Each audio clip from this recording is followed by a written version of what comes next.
ni Mtoro TV. Assalamu alaikum warahmatullahi wabarakatuh.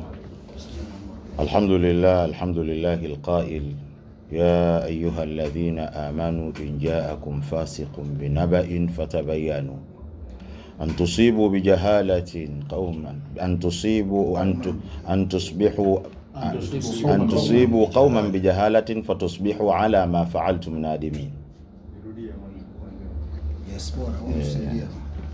Rudia tena. Tusibu qauman bijahalatin fatusbihu ala ma. Haya, poleni. Assalamu alaikum warahmatullahi wabarakatuh. Alhamdulillahi alqa'il ya ayyuhalladhina amanu in ja'akum fasiqun binaba'in fatabayyanu an tusibu qauman bijahalatin fatusbihu ala ma fa'altum nadimin. Wa sallallahu wa sallama wa baraka ala nabiyyi rahma wa ala alihi wa sahbihi ajma'in wa ba'du. Ndugu zangu Waislamu na wale ambao si Waislamu na Watanzania kwa ujumla, na mimi nimalize mazungumzo haya yaliyoanza kwa kutajwa mambo mengi sana, na mengi yamekuwa ya manufaa. Mwenyezi Mungu awabariki wote waliotangulia kusema, lakini mimi na mambo mawili tu ya kusema. La kwanza, nizungumze na nyie ambao mna kamera hapa. Tunazungumza nafasi yenu katika jamii na katika nchi kwa ujumla. Watu nyie wa kamera, kwa maana ya waandishi wa habari, mnayo nafasi ya kuifanya nchi ikawa salama na amani, lakini pia mnayo nafasi ya kuifanya nchi ikawa yenye vurugu na matatizo na mashaka ya aina mbalimbali. Kwa kutumia kalamu zenu na kamera zenu, zinatosha kutengeneza nchi, zinatosha kuharibu nchi, ikiwa mtaamua wenyewe nini cha kufanya. Kuna kazi nyingi kwa waandishi wa habari ambazo zipo, lakini leo tumekuwa na mtihani, zimekuwa zinatoweka. Waandishi wa habari wana nafasi ya kuelimisha jamii juu ya haki, kuelimisha jamii juu ya uadilifu, kuelimisha jamii juu ya mienendo ya aina mbalimbali katika maisha yao. Lakini waandishi wa habari wana nafasi pia ya kuunganisha umma uliogawanyika. Wao wanayo nafasi ya kutengeneza umma huo ukatulia na ukawa na maisha mazuri.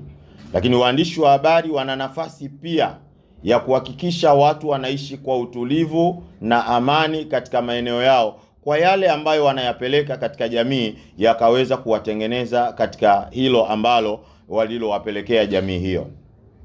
Allah subhanahu wa ta'ala, nimetanguliza aya kuisema ndani ya Qur'ani kwa Waislamu, ni miongoni mwa desturi zao. Uislamu, katika moja ya vitu wanavyovipenda au vilivyomilikiwa na Uislamu ni habari. Na ukisoma katika Qur'ani na hadithi, inaonyesha namna gani habari ina umuhimu katika Uislamu. Hata hadithi zikatengenezewa utaratibu wa rawi na mengineyo na kadha wa kadha, ni kuonyesha kwamba Uislamu unajali na unathamini nafasi ya habari katika maisha ya Muislamu. Katika suratul Hujurati aya nambari 6, Mwenyezi Mungu anasema ya ayyuhalladhina amanu in ja'akum fasiqun binaba'in fatabayyanu, enyi ambao mlioamini. Hapa wanakusudiwa waumini wa Kiislamu, lakini tamko hili linamhusu kila mmoja katika Mtanzania, kwa sababu jambo jema lolote haliwi faida kwa Muislamu pekee, linakuwa faida kwa jamii inayozunguka yote.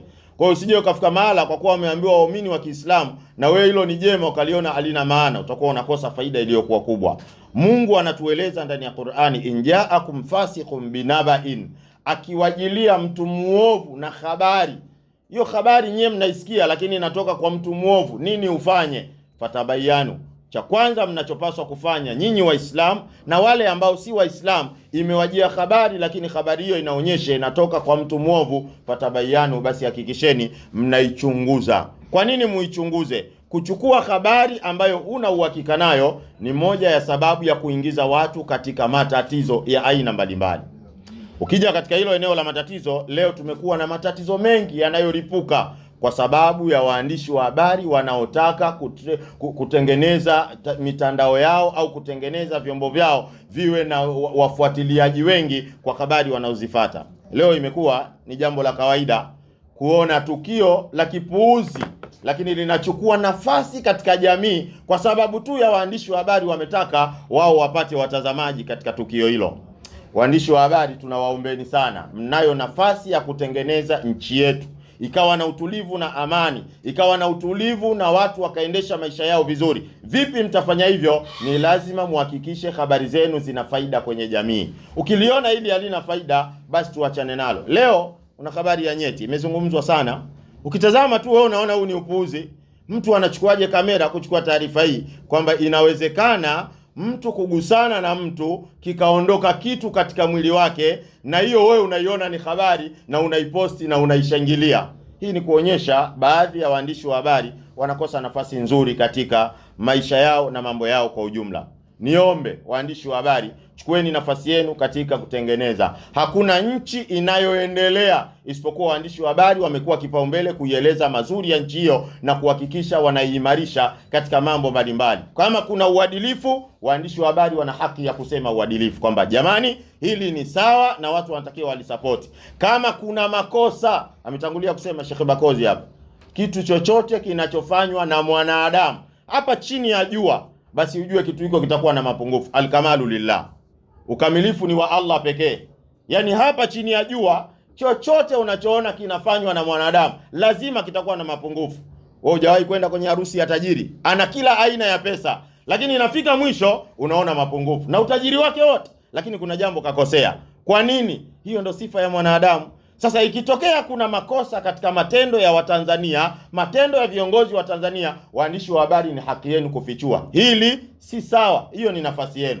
Lakini mazuri yasifieni, yasemeni, haya ni mazuri. Lakini yasiyokuwa na maana yakataeni, yatupeni pembeni, ili watu waseti katika mambo ya msingi, mambo yenye maana. Leo inafika mahala tunachukua wiki, siku 5, siku 6, watu wanashughulishwa na jambo ambalo ukijiuliza, hili nalo la kutushughulisha sie?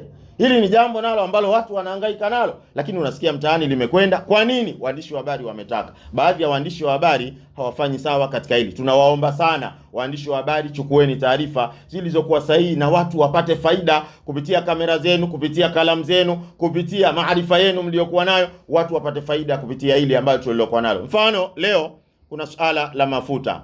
Mna nafasi ya kuelimisha jamii. Elimisheni jamii. Hakuna jambo linalotokea ghafla lina sababu ya kutokea kwake.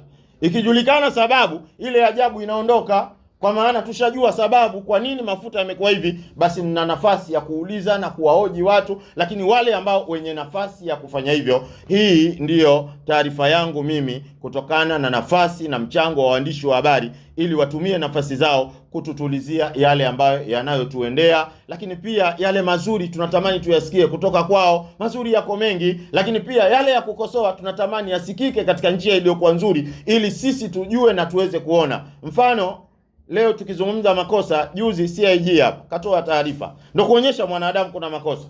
Basi yale makosa yasemwe katika njia nzuri. Sheikh Bakozi kasema hapa, kuna makosa kuyaeleza kwa maana ya watu wajifunze, na kuna kumshambulia mtu kama vile hana jambo la maana alilofanya. Waandishi wa habari mna nafasi hiyo, chukueni nafasi hiyo ili uweze kututengenezea amani yetu na utulivu wetu na mambo yetu yaende na watu wapate hamasa katika hilo. Mwisho kabisa, nirudie maneno yaliyosemwa, lakini na mimi nayakazia. Nini kifanyike katika hii hali tuliyokuwa nayo? Ni mambo mawili. La kwanza, kwa Watanzania tunawaomba wawe na subra. Subra ni nguzo katika nguzo zinazoweza kukuvusha mtu katika hali ngumu uliyokuwa nayo. Huu ugumu wa hali tuliyokuwa nayo, basi hakuna kitu kitakachoweza kutusaidia zaidi ya uvumilivu. Tuvumilie, ndio kitu kikubwa. Na uvumilivu, wengine uvumilivu huwa hawaelewi ni nini. Yaani kuna mtu anapigwa kibao kisha anarudisha, alafu anasema anavumilia. Wewe hujavumilia bana. Ili uvumilie ni lazima uweze kuvumilia na yale machungu uliyokuwa nayo katika mwili wako. Kwa hiyo ili tuvumilie ni lazima ifike mahala tujue namna gani tunavumilia. Tuvumilie. Hiyo ndiyo njia itakayotuvusha katika wakati mgumu tuliokuwa nao. Lakini wakati tunavumilia, tunawaomba serikali na vyombo husika watazame machungu tuliyokuwa nayo, ugumu tunaopitia, waangalie namna gani wanaweza kupunguza uchungu huu. Si hatuna kimbilio zaidi ya wao, wanayo namna.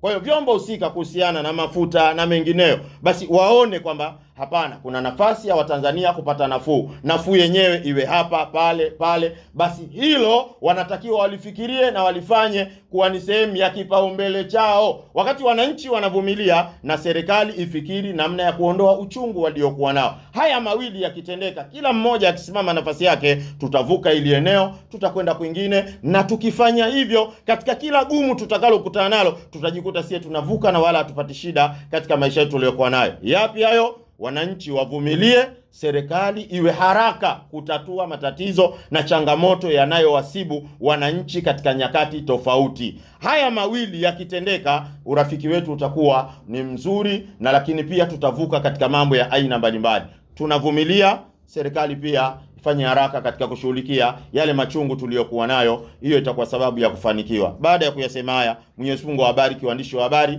lakini pia Mwenyezi Mungu awaongoze katika haki na muweze kufanya yaliyokuwa mazuri, ili muweze kutulindia nchi yetu na mafanikio tuliyokuwa nayo katika nchi yetu. Wafaqana Allahu lima yuhibbu wa yarda. Wassalamu alaykum wa rahmatullahi wa barakatuh. Wa alaykum salam.